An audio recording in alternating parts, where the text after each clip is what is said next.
The champagne flute felt alien in my hand, a delicate, crystal-clear extension of a life that wasn't mine.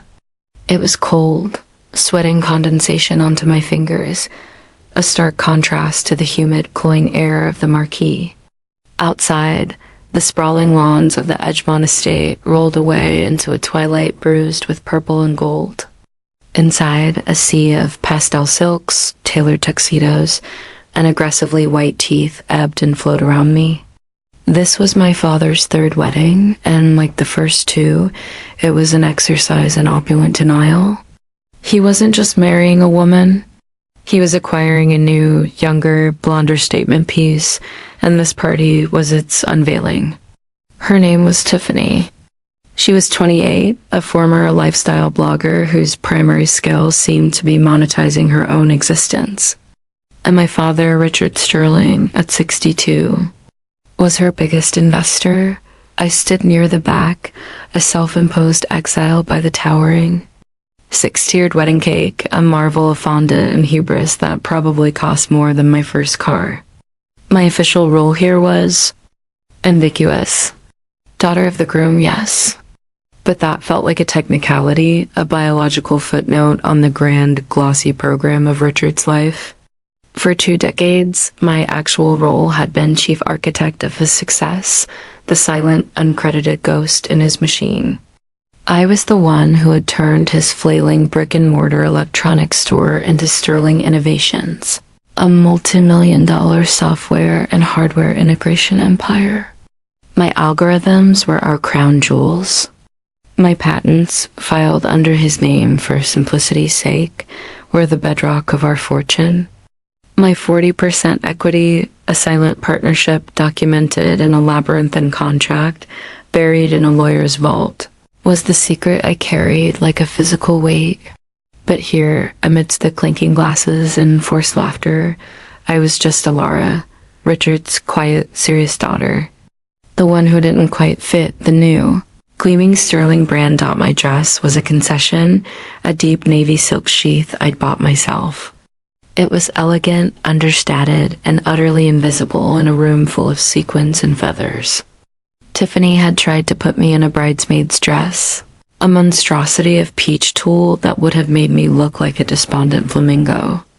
I'd refused, a small act of rebellion that had earned me a week of my father's signature passive-aggressive chill. "We just want you to feel included, Alara," he'd said, his voice dripping with faux concern while his eyes told me I was being difficult. As always, I took a sip of champagne. It was brutally expensive, I knew because I'd seen the invoice. I saw all the invoices. Part of my unofficial, unacknowledged role as QCFO and Chief Everything Officer was managing the finances he was so fond of spending. This wedding, the venue, the couture gowns, the Michelin-starred caterer, the literal flock of doves released after the ceremony was being funded by the profits from Project Chimera, a predictive analytics suite I had personally developed over 3 years of sleepless nights and sacrificed weekends. As I watched Tiffany greet a guest, her diamond necklace catching the light and scattering tiny rainbows across the tent, I felt a familiar bitter taste rise in my throat. That necklace, I knew, had been coded into the company books as client entertainment. A large, high-definition screen had been erected near the dance floor. Cycling through a real-time feed of photos from the event's official Instagram tag, #SterlingEverAfter. It was Tiffany's idea, of course. A way to make the guests feel like part of the narrative. Every few minutes, a new image would flash up. Tiffany and my father cutting the cake, their hands artfully arranged over the knife. A gaggle of bridesmaids laughing with their heads thrown back. An elderly uncle doing a surprisingly nimble cha-cha. It was a curated fantasy, a constant, flickering reminder of the perfect day we were all supposed to be having. I tried to avoid the cameras, but in an event this meticulously documented, it was impossible. Earlier, during a lull in the formal proceedings, I'd noticed a floral arrangement on a guest table starting to wilt and tip over. threatening a cascade of water and petals onto a woman's designer handbag. My instinct, the ingrained habit of a lifetime spent managing details and averting small disasters, kicked in. I discreetly moved to the table, propped up the drooping lily, and used a napkin to soak up the small puddle of water at the base of the vase. It was a 2-minute reflexive action. I didn't think anything of it. A young photographer with an eager smile and a camera lens the size of a dinner plate had captured the moment, and I'd given him a tight, polite smile. Assuming the photo would be deleted as uninteresting B-roll, I was wrong. As I stood by the cake, nursing my second glass of champagne, my own face suddenly filled the giant screen.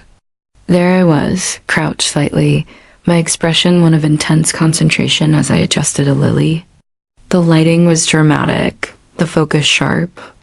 It was, I had to admit, a well-composed shot. But it wasn't the image that made my blood run cold. It was the caption beneath it, displayed in an elegant, scrolling font dot. It didn't say Alara Vance, daughter of the groom. It didn't say Alara, the powerhouse behind the business. It didn't even say just Alara. It said, our wonderful housekeeper, keeping everything perfect. So grateful for the staff tonight. Hashtag Sterling ever afterth words hung there, 10 feet high, illuminated for all 300 guests to see. Housekeeper, the word seemed to buzz, to vibrate with a malevolent energy that sucked all the air out of the marquee. My champagne flute slipped from my fingers, shattering on the polished floor with a sound that seemed both deafening and miles away. A few heads turned in my direction, their expressions shifting from mild annoyance to dawning, pitying recognition as they connected the woman in the photo with the woman standing amidst the broken glass. Their eyes flickered from me to the screen and back again. Whispers started to ripple through the crowd, a sibilant tide of gossip and speculation. Time seemed to warp, stretching and slowing. I saw Tiffany glance at the screen, then at me, a tiny, triumphant smirk playing on her lips before she masked it with a look of feigned surprise. My father, standing beside her, followed her gaze. He saw the photo, saw the caption, saw me. He didn't look horrified.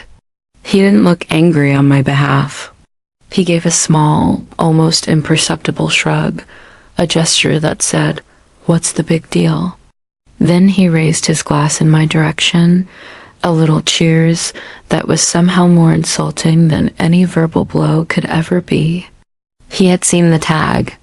He had approved it. Or at the very least, he didn't care. It was then I realized the photographer hadn't written that caption. He wouldn't have known who I was or wasn't.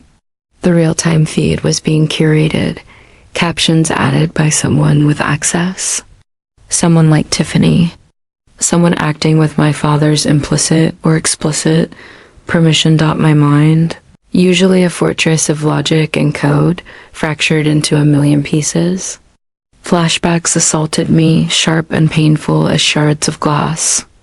Me, at 19, dropping out of my master's program at Stanford because my father's business was failing, and he begged me to come home and help, promising me it would be our company.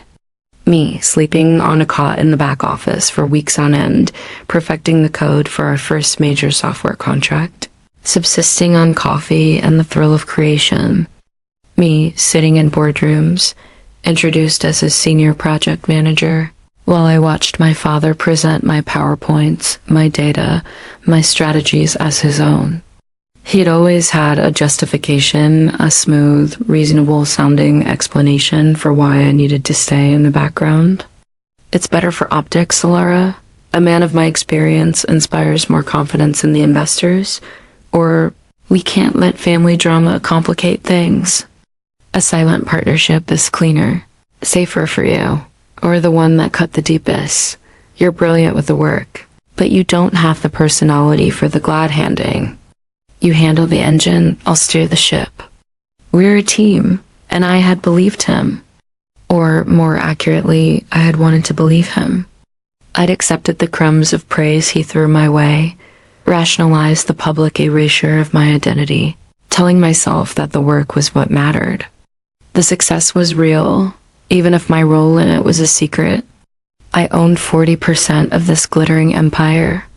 That was real. That was my power. But as I stood there, humiliated on a jumbotron at his wedding, I understood the depth of my delusion. The secret wasn't a strategy. It was a cage. My silence wasn't a choice. It was a tool he used to control me. He didn't see me as a partner. He didn't even see me as a daughter. He saw me as staff. Useful, efficient, and utterly replaceable. The housekeeper tag wasn't a mistake. It was a message.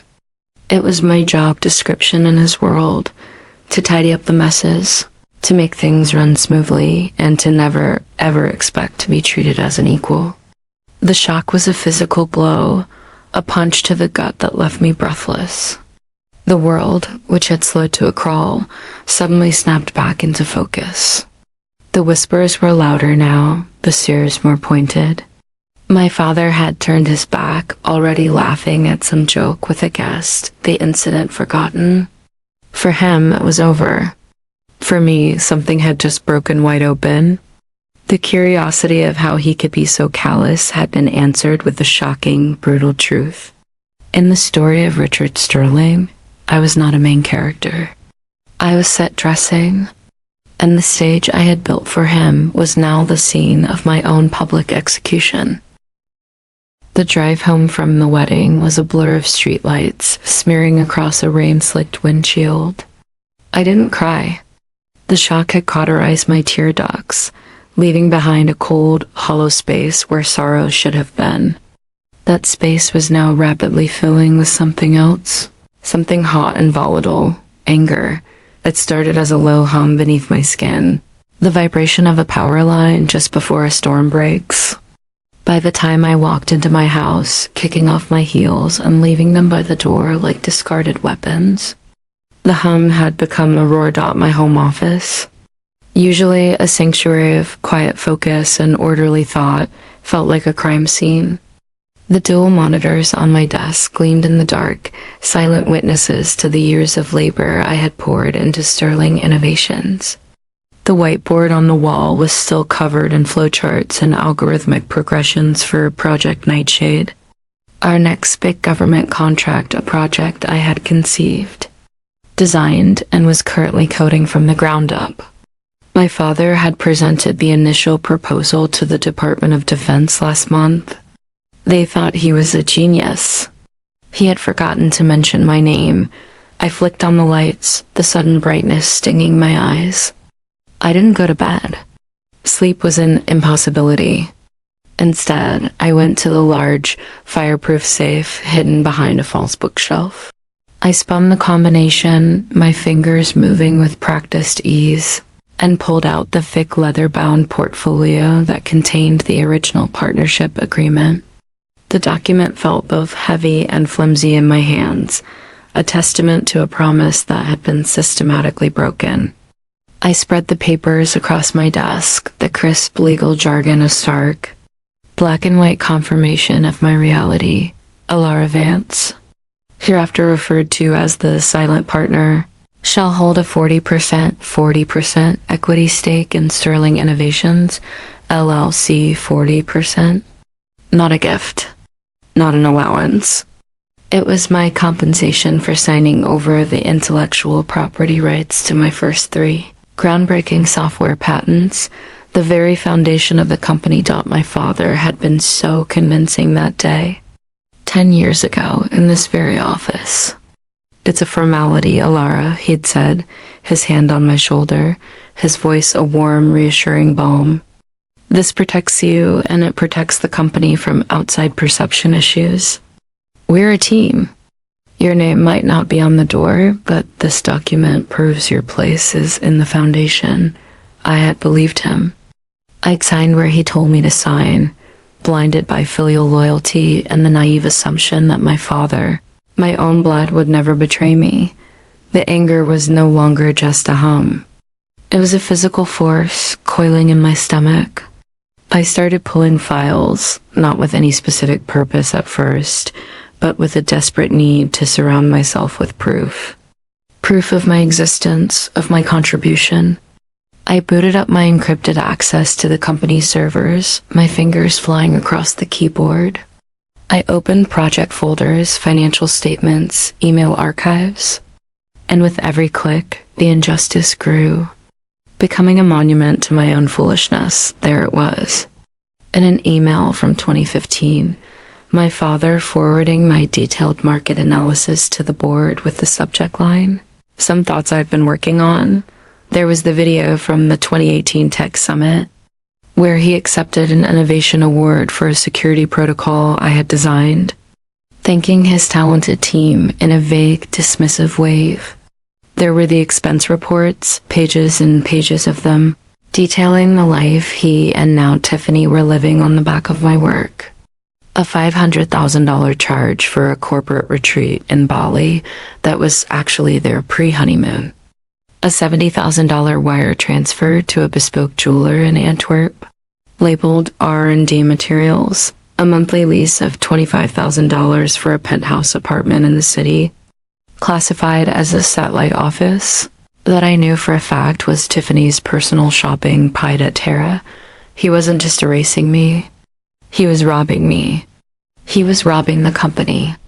I was being paid a handsome, but ultimately insulting, salary as Director of Special Projects, a title so vague it was meaningless. It was enough to keep me comfortable, to prevent me from looking too closely at the bigger picture. Meanwhile, he was treating the company coffers like his personal ATM. The injustice of it was suffocating. I had sacrificed my youth, my own ambitions, my chance at a normal life. I'd worked 80-hour weeks. I'd missed birthdays, holidays, my own son's school plays, all in service of building this company. For what? So he could buy Tiffany a new racehorse and call me his housekeeper? The rage crested, and I slammed my fist on the desk. The pain that shot up my arm was a welcome distraction, a sharp, physical reality in a sea of emotional turmoil. This wasn't just about the money. It was about the profound, soul-crushing unfairness of it all. He had taken my mind and sold it as his own. He had taken my loyalty and used it as a leash. He had gaslit me for years, making me feel that my desire for recognition was a form of greed or vanity. "Alara, you're too sensitive," he would say whenever I broached the subject. "It's not about credit, it's about results. And look at our results." His success was always our results, but my contributions were always a footnote. I scrolled deeper into the financial archives, my search becoming more targeted. I had always handled the operational budgets, the project finances, but the overarching corporate accounts were his domain. He had a personal accountant, a slick old crony named Marcus Thorne, who handled the final books. I had always been given curated, sanitized reports. Now, using my high-level system permissions he probably forgot I had, I started digging into the raw data feeds, the unprocessed transaction logs from our primary corporate accounts. The numbers didn't add up. There were discrepancies, small at first, then larger. Transfers to holding companies I didn't recognize. Payments to vendors for services that, as far as I knew, were never rendered. It was more than just extravagant spending. It was systematic, deliberate fraud. He was bleeding the company dry. My company, the company I had poured my life into.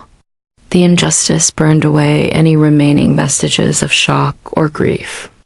I felt a clarity that was terrifying in its intensity. He hadn't just insulted me. He hadn't just betrayed me. He had committed a crime. He had committed hundreds of them, all documented here in the cold, unforgiving binary of the server logs. He had leveraged my talent and my silence to build a kingdom. And now he was gutting it from the inside to keep his new queen happy. I thought of my son, Alex, asleep upstairs. I had been setting aside a portion of my salary every year into a trust for him, wanting him to have the freedom I never did. But my real legacy for him, the 40% stake in a thriving, innovative company, was being devalued with every fraudulent invoice, every bogus expense. My father wasn't just stealing from me, he was stealing from my son's future. That thought was the final catalyst. The anger was no longer a blind rage. It was sharpening, honing itself into a weapon. The injustice was no longer a wound to be nursed. It was a map, a blueprint for a war. He had made the rules of our relationship clear. I was staff. I was the housekeeper. Fine, it was time to clean house. The next 48 hours passed in a fugue state of impotent fury. I barely slept, subsisting on stale coffee and the acrid taste of resentment. My office became a cavern of despair, the glowing screens of the monitors illuminating a graveyard of my life's work. The evidence of my father's fraud was all there, a mountain of digital receipts for his betrayal. Yet I felt paralyzed. What could I do? Exposing him would mean torching the company, the very thing I had spent my entire adult life building. A public battle would be messy, brutal, and he was a master of public perception. He would paint me as a disgruntled, greedy daughter. The world was conditioned to believe men like him, charismatic and powerful, over quiet, intense women like me. The weight of his potential narrative, combined with the sheer exhaustion of my anger, left me feeling hopeless. Trapped in the gilded cage I had helped construct. It was on the second night after the wedding. Sometime around 3 a.m., that my son Alex padded into the office. He was 17, a lanky, sharp-eyed kid who had inherited my analytical mind, but none of my deference. He stood in the doorway, his silhouette framed by the hall light, holding a glass of water.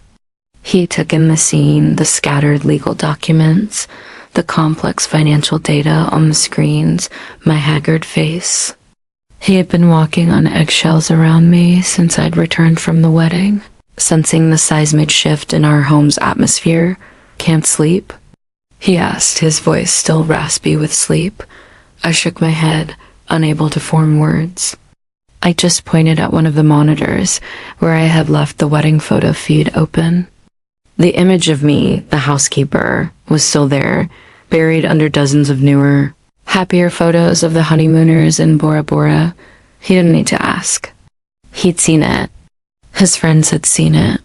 He'd come home from a party the night before, his face tight with a quiet fury I knew all too well. He walked over and stood behind me, his hand resting on my shoulder. His gaze swept over the spreadsheets I had open on the other screen, the transfers to shell corporations, the inflated invoices.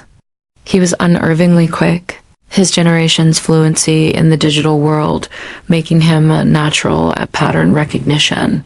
"This is more than the photo, isn't it?" he said. It wasn't a question, that was all it took. The dam broke. The carefully constructed walls I maintained, the professional stoicism that had been my armor for 2 decades, crumbled. I told him everything. I told him about the 40% partnership, the patents in his grandfather's name, the broken promises, the gaslighting.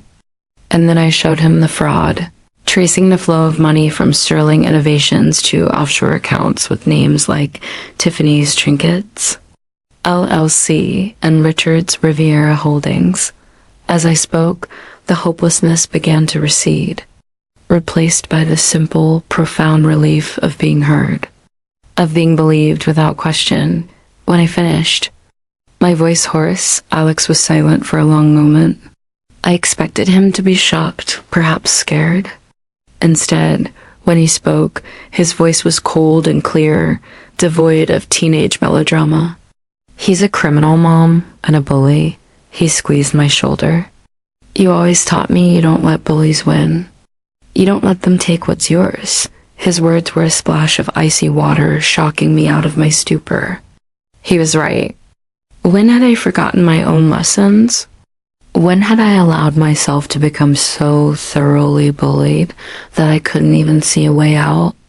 Hope, a feeling I hadn't realized was gone, began to flicker within me. It wasn't just his emotional support. It was what he said next that changed everything. The problem, he said, pointing to the screen, is that this is just the surface data. These are the completed transactions from the main server logs. He's been doing this for a while. He and his accountant, Thorne, they're old school. They probably think that as long as the final books look clean, they're safe. But the digital breadcrumbs are always there. Always. I looked at him. Truly looked at him, not just as my son, but as the person he was becoming. He had spent the last 2 years devouring everything he could about cybersecurity, digital forensics, and ethical hacking. What I saw as a hobby, a way for a smart kid to challenge himself, was actually a formidable skill set. What do you mean? I asked, my voice barely a whisper.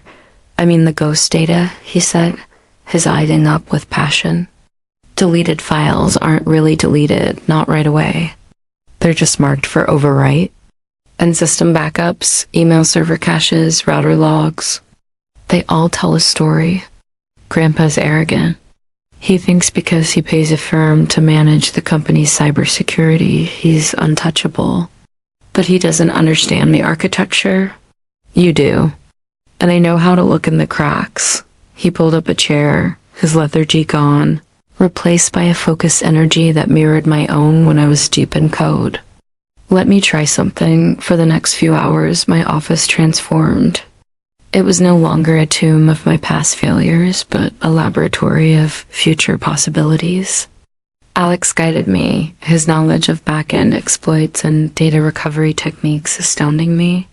We weren't just looking at the company's polished financial reports anymore. We were plunging into the messy, chaotic digital guts of the system. He showed me how to access server snapshots that were taken for disaster recovery purposes, but were never properly scrubbed. He wrote a script to scan for shadow files and deleted email fragments on the Exchange server. It was on one of these deep dives, around dawn, that we found it. The turning point, buried in a temporary cache folder on a server located in a European subsidiary, a server my father likely thought was beyond scrutiny, was a fragmented document. An Excel spreadsheet. Its file name was innocuous. Q3_projections_draft_v2.xlsx.tmp. But when Alex managed to recover and reconstruct the file, my breath caught in my throat. It wasn't a projection. It was a ledger. A second set of books. This was Marcus Thorne's private worksheet, detailing every single fraudulent transaction, every shell company, every kickback for the last 5 years. It listed dates, amounts, and most damningly, a purpose column with notes like Tube Day Gift, Birkin, our Vegas weekend, and debt payoff TX. It was the smoking gun. A confession in spreadsheet form, likely sent to the cloud by Thorne for a brief moment, captured in a system snapshot, and then deleted. Forgotten, the sun was starting to rise, painting the sky in shades of orange and pink. I looked at the screen, at the undeniable proof of my father's crimes, and then at my son, whose face was illuminated by the glow of the monitor. The hopelessness was gone, burned away by the rising sun and the fierce intelligence of the young man beside me. I was not alone. I had an ally. I had evidence. The path forward was no longer a dark, impossible tunnel. It was a clear, straight line. Empowerment washed over me, a powerful, cleansing wave. My father had underestimated me my entire life. He had dismissed me, erased me, and ultimately insulted me in the most public way imaginable. But his gravest error, the one that would bring his empire of lies crashing down, was underestimating my son. He had tagged me as the housekeeper, and with Alex's help, I was about to perform the most thorough cleaning of my life. The discovery of the shadow ledger was the first tremor of an earthquake. In the days that followed, my home office became a clandestine command center, A war room wallpapered and printouts of financial records and network diagrams. The air crackled with a new energy, a potent cocktail of adrenaline, righteous fury, and strategic focus. The grief was gone, the shock had subsided, and in their place was a cold, crystalline purpose. Alex and I worked in a seamless, unspoken rhythm. By day, I performed my duties as director of special projects, answering emails and attending virtual meetings with a placid, professional demeanor that was the performance of a lifetime. By night, we descended into the digital trenches. Our first priority was to secure the evidence. Alex, with the quiet confidence of a master locksmith, created a multi-layered, encrypted archive on a series of offline drives. He cloned the European server's cache, downloaded the entire email archive of Marcus Thorne, and even found audio files from the boardroom's smart system, a system I had designed, which automatically recorded and transcribed meetings for archival purposes. My father, in his technological ignorance, had never bothered to disable it. Listening to the recordings was chilling. We heard my father and Thorne laughing as they discussed how to disguise the purchase of a yacht as a marine research vessel. We heard them strategizing how to lowball me on my annual bonus, with my father saying, "She's not motivated by money anyway. A little praise is all she needs." Each file we secured was another brick in the wall of our case, and another stone removed from the foundation of his kingdom. The tension was immense. We lived in a state of constant, low-grade paranoia. Every phone call from the office made my heart leap into my throat. Was it him? Did he know? We used burner phones and encrypted messaging apps to communicate.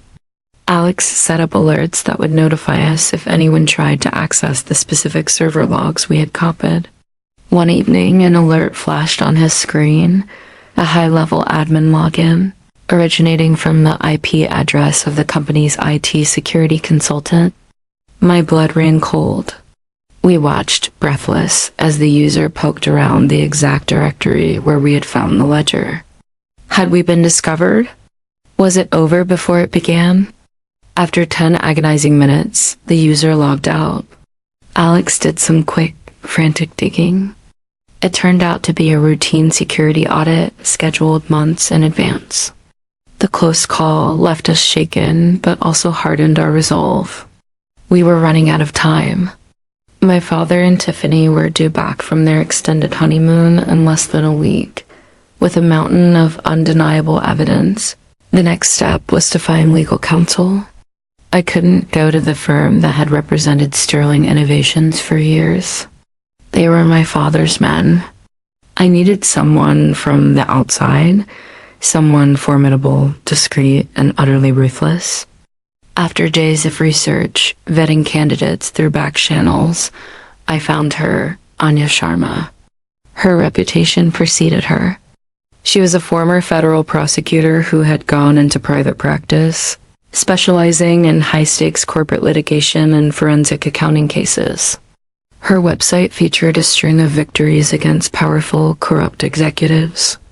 She was known as the Shark in legal circles, and I knew I needed nothing less. Our first meeting took place in a sterile, anonymous conference room in a downtown office building she used for sensitive client intake. Anya was a woman in her late 40s, impeccably dressed, with eyes that seemed to see right through you. There was no small talk. I laid out the story, my voice steady and factual. Alex, sitting beside me, presented the digital evidence, explaining the methodology with a technical proficiency that clearly impressed her. Anya listened without interruption, her expression unreadable. She examined the partnership agreement, the printouts of the ledger, and a summary of the fraudulent transactions we had compiled. When we were finished, she leaned back in her chair, steepling her fingers. "Mr. Sterling has made two critical mistakes," she said, her voice calm and precise. First, he committed his crimes digitally, believing the ether would hide his tracks. It never does. Second, and more importantly, he underestimated you, She looked directly at me. This evidence is more than a smoking gun. It's a thermonuclear device. The civil case for breach of fiduciary duty, fraud, and unjust enrichment is a slam dunk. But there are also significant criminal implications here. Wire fraud, money laundering, tax evasion. We have him, Miss Vance. The question is, what do you want? It was the most important question I had ever been asked. What did I want? Revenge? To see him in jail.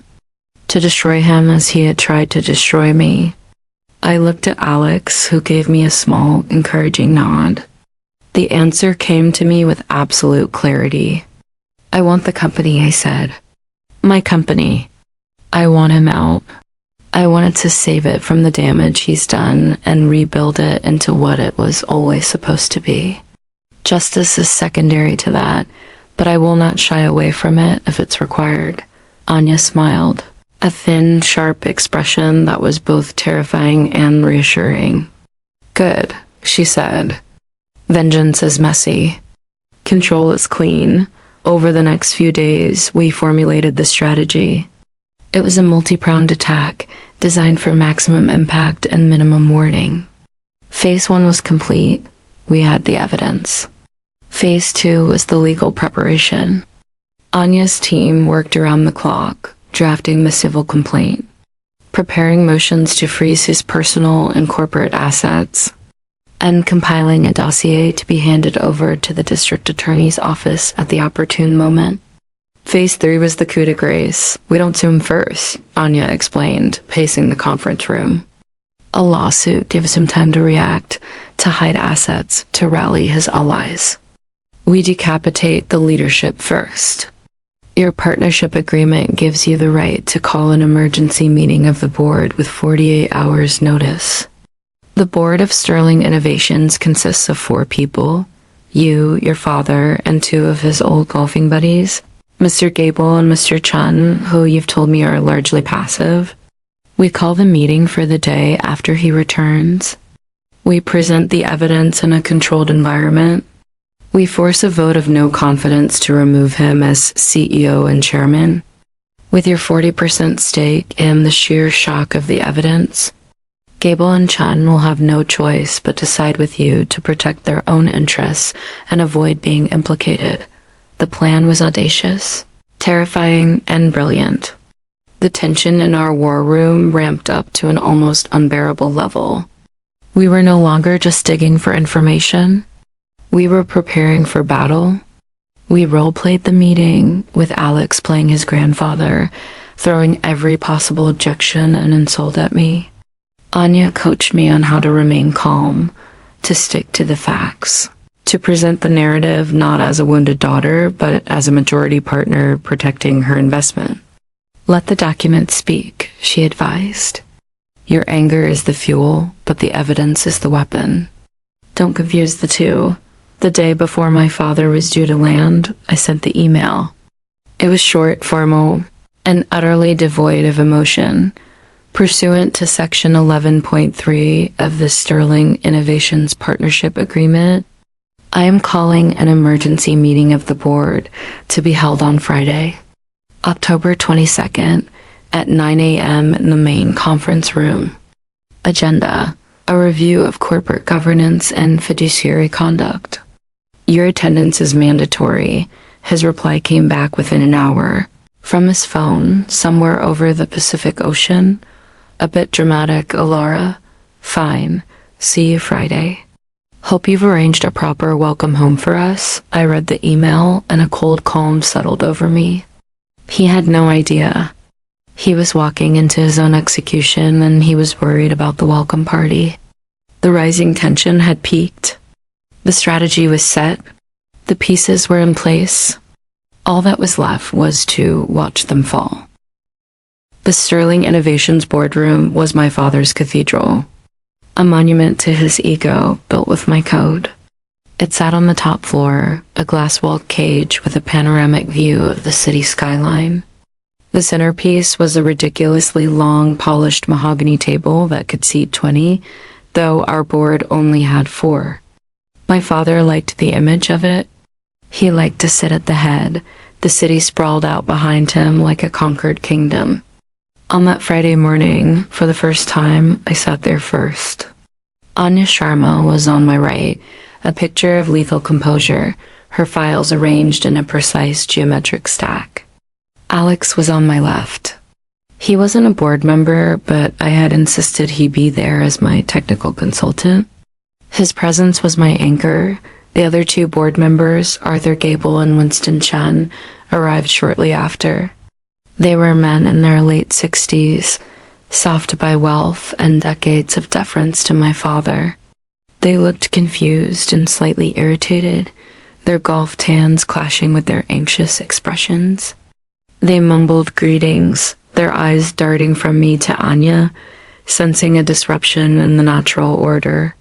They took their usual seats, leaving the seat at the head of the table conspicuously empty. At precisely 9:05 a.m., the double doors swung open. Richard Sterling strode in, followed by Tiffany, who was draped in a cream-colored pantsuit and an air of bored entitlement. My father was radiant, tanned from his honeymoon, his silver hair perfectly coiffed. He radiated power and charisma, the familiar gravitational pull that had kept me in his orbit for so long. But for the first time, I felt no pull. I saw him for what he was, a hollow man in an expensive suit. "Alara," he boomed, his voice filling the room. He didn't move to the head of the table, but stood at the far end, treating this as an amusing inconvenience. "To what do we owe this little emergency? Did the office coffee machine break down again? You know, you can just call maintenance for that." He winked at Gable and Chun, who chuckled weakly. Tiffany examined her manicure, thoroughly unimpressed. I didn't rise. I didn't engage with the jibe. I met his gaze across the vast expanse of polished mahogany, and with a calm, steady voice that I didn't recognize as my own, I began. "Thank you all for coming. I've called this meeting to address a series of gross financial misconducts and a profound breach of fiduciary duty perpetrated by the CEO and chairman of the board, Richard Sterling." The shift in the room's atmosphere was instantaneous. The weak chuckles died in the throats of Gable and Chen. Tiffany looked up from her nails, a flicker of irritation in her eyes. My father's smile froze on his face, the muscles around his eyes tightening. "Now, hold on a minute, Alara," he said, his voice losing its jovial tone. "That's a very serious and frankly slanderous accusation. What is this about? Are you upset about the wedding? If this is about that silly photo tag, I apologize. It was a joke in poor taste. This is not about a photo tag," I said, my voice as cold as the glass walls around us. "This is about fraud." Anya slid a remote across the table to me. With a click, the large screen behind my father, usually reserved for his triumphant sales projections, flickered to life. The first image was a simple one, the cover page of our partnership agreement, with the 40% equity clause highlighted in yellow. As the 40% equity partner in this company, I stated, my voice clear and amplified by the room's acoustics, "I have a vested interest in its financial health." Click. The screen changed. It now showed a flowchart Alex had designed, a spiderweb of transactions. On one side was the Sterling Innovations corporate account.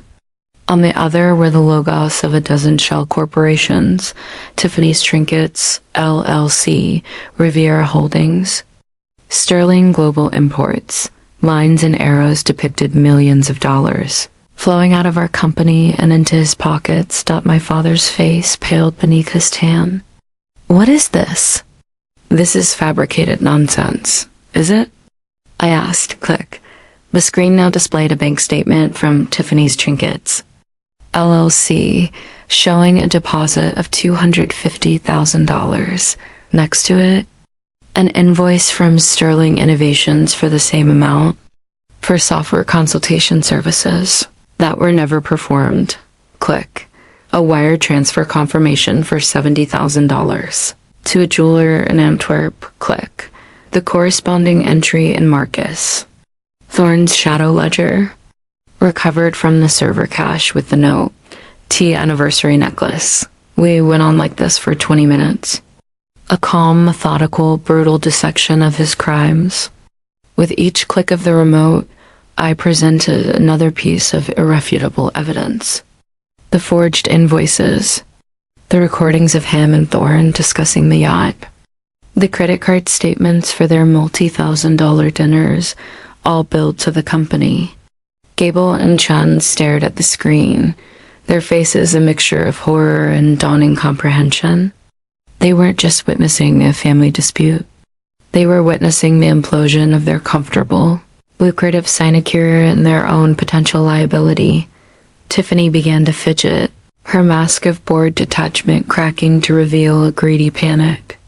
She shot a venomous glare at my father, a silent "fix this command" at my father, for his part, seemed to shrink.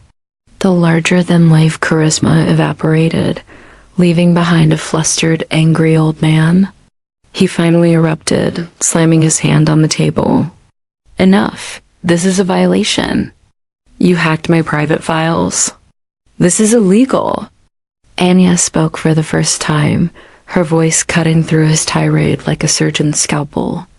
"Mr. Sterling, nothing was hacked. The documents were recovered from company servers, which Ms. Vance, as a partner and director, has every right to access.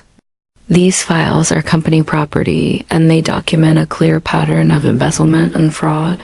She's a liar," he roared, pointing a trembling finger at me. "An ungrateful child. I built this company. I gave her everything." "You gave me nothing," I said, and for the first time, the raw emotion I had suppressed for days bled into my voice. "I built this company. My code, my strategies, my work. You took the credit and you took the money. You stood by and let your wife label me the housekeeper in front of 300 people, because in your mind, that's all I am. Someone to clean up your messes." I stood up, my hands flat on the cool surface of the table. "But my job description is changing."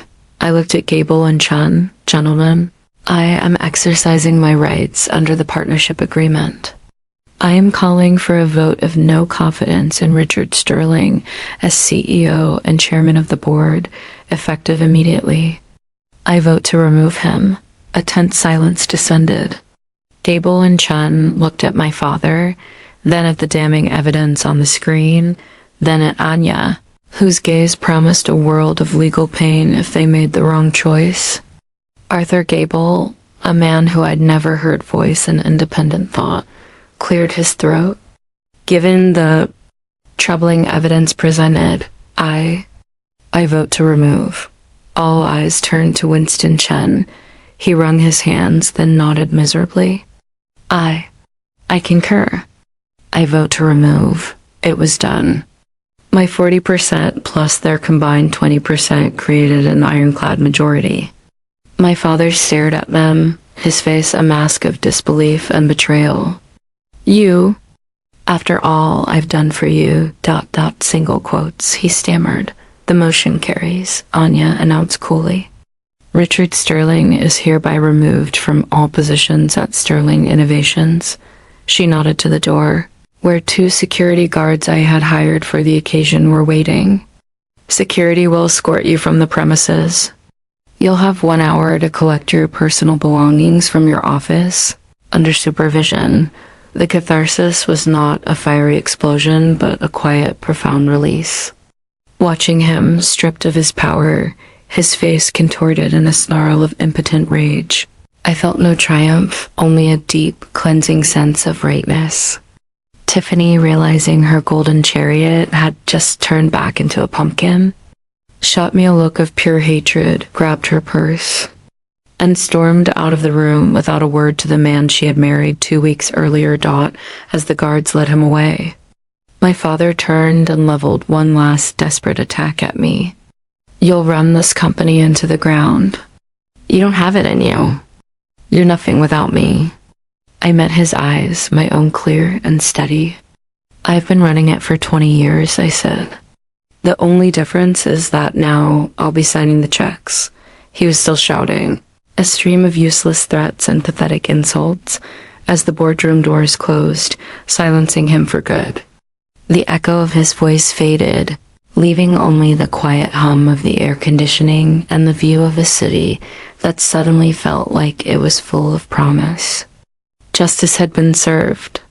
The house was clean. The 6 months following the boardroom coup were the most chaotic and clarifying of my life. The immediate aftermath was a whirlwind of legal maneuvering, damage control, and rebuilding. Anya Sharma handled the legal firestorm with surgical precision.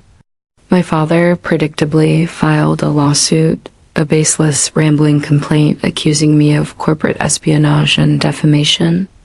It was swiftly countersued with our mountain of evidence. Faced with an impending criminal investigation by the DA's office, which Anya had initiated, and with his assets frozen, he crumbled.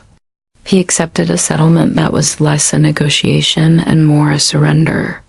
He signed over his 40% stake in the company to me in exchange for my agreement not to pursue private criminal charges, though the state's case would proceed on its own. He was left with a fraction of his ill-gotten fortune, his reputation in tatters. Tiffany, true to form, had filed for divorce the week after the board meeting, citing irreconcilable differences when what she really meant was insolvency. My first act as the new CEO and 80% majority shareholder, I later bought out Gable and Chun, who were eager to retire, was to rename the company. Sterling Innovations, the name so intrinsically tied to his fraudulent legacy, became Vance Sterling Dynamics. I kept his name in, not out of sentimentality, but as a constant reminder. A reminder of what I had overcome, and a quiet tribute to the few good things he had given me before his ego consumed him. A sharp mind and a stubborn will to survive. Healing wasn't a single event, but a slow, iterative process, like debugging a complex piece of code. The first step was transparency. I called an all-hands meeting with the company's employees. I stood before them, not as the quiet director of special projects, but as their new leader, and I told them the truth. I didn't share the sordid family details, but I outlined the financial misconduct of the previous leadership and my vision for an ethical, innovative, and collaborative future. I introduced profit sharing, expanded benefits, and established a new corporate culture based on merit and mutual respect, not fear and favoritism. The fear in their eyes was quickly replaced by relief and then by a cautious, growing loyalty. My office, my father's old cathedral of glass and mahogany, was completely redesigned. The monstrous table was replaced with collaborative workspaces. The walls were covered not with vanity portraits of a CEO, but with whiteboards filled with ideas, with photos of our team, with patent diagrams credited to the actual engineers who created them. It became a place of light and energy, not of shadow and intimidation. In the corner, on a simple, elegant stand, I framed a copy of the wedding photo. Not the whole Instagram post, just the image of me tending to the flowers. And below it, a small brass plaque with a single word, Housekeeper. It wasn't a trophy of my humiliation, but a symbol of my true nature. I am a keeper of the house. I keep it in order, I nurture what grows within it, and I protect it fiercely from anyone who would do it harm. My relationship with Alex transformed. The crisis had forged a new bond between us, one built on mutual respect. He was no longer just my son. He was my confidant, my ally. He took a paid internship in our new cybersecurity division that summer before heading off to MIT in the fall. His tuition paid for not by a trust fund I had scraped together, but by the legitimate profits of the company we had saved together. Seeing him walk onto that campus, so full of confidence and purpose, was a greater victory than any boardroom triumph. As the company stabilized and began to thrive under its new, honest management, I found I had something I hadn't experienced since I was a teenager. Time. Time to read novels, to take walks, to reconnect with old friends my work had forced me to neglect. I began to heal the parts of myself that I had sacrificed on the altar of my father's ambition. I rediscovered my own voice, not just as a CEO, but as a Lara, a woman who was more than her work, more than her father's daughter, more than a silent partner. I also felt a responsibility to use my story to help others. I established the Vance Foundation, a nonprofit dedicated to providing legal aid and seed funding for women in tech who are fighting to get credit and equity for their work. I started speaking not at stuffy tech conferences, but at women's shelters, community colleges, and entrepreneur groups. I'd stand before them, a woman who had been publicly erased, and tell my story. I talk about the insidious nature of emotional and financial manipulation, especially within families. I talk about the importance of contracts, of demanding your worth, of refusing to be silent. Even when your voice shakes, it is from this new vantage point, looking out of my office window at a city that no longer feels like someone else's conquered territory, that I narrate this now. The scars of my father's betrayal remain, faint white lines on the architecture of my soul, but they are no longer wounds. They are reminders of my own strength. Healing, I've learned, is not about forgetting. It is about integrating the past into a new, stronger present. My father wanted to be the star, the sun around which we all orbited, but a sun that burns too bright eventually consumes itself, collapsing into a black hole. My power, I've discovered, is different. It's the quiet, persistent, life-giving force of gravity, the force that builds worlds, that holds them together, that keeps them spinning true. I was the silent partner, the ghost in the machine, the housekeeper. I am now the center of my own universe, and my house is finally in order.